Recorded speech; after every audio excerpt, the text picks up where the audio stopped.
I'm waiting for Dean to be a heel. I don't think that's going to happen this month because we're going to have AJ Styles versus Dean Ambrose for the other title.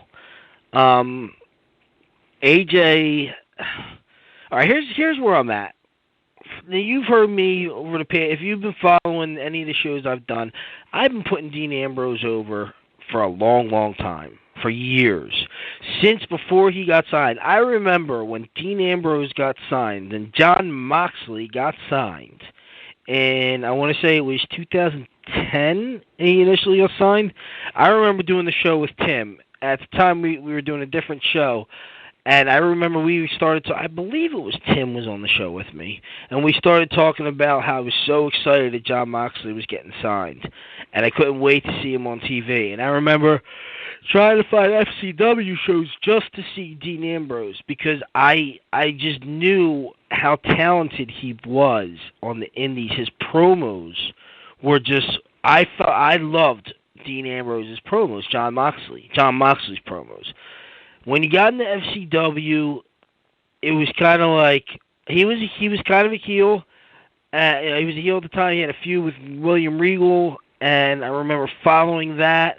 And it was hard to find those shows at the time, really. Like, these weren't shows that were like as easy. I mean, they were findable. I did find them on the internet, but they were hard. Anyway, to speed up this whole thing about Dean Ambrose, big huge fan. I mean, he was my favorite. He was my favorite for years. I think when Kevin Owens made his debut, Kevin Owens became my favorite over Dean.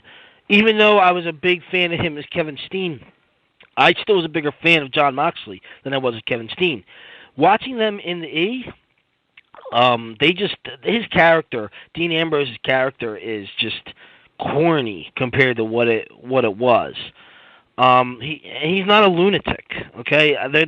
They're trying to make him a lunatic because his old gimmick when he was in the Indies, he was a lunatic. Some of the promos that he had were crazy. Like the way he sounded like a straight lunatic. Now, when I listen to him, when I watch him, he's a PG, not even like, you can't be a lunatic and be PG. I don't see, like, that's like an oxymoron to me. You understand? Like, I don't see him being a lunatic. You know what I mean? Like, and I know we've talked about that, but just his gimmick is not what it is. He needs to maybe be a heel for a little while, and then maybe turn in. I know he can't be the same type of lunatic that he once was, but he just could be better than what he is, because it's just corny to me.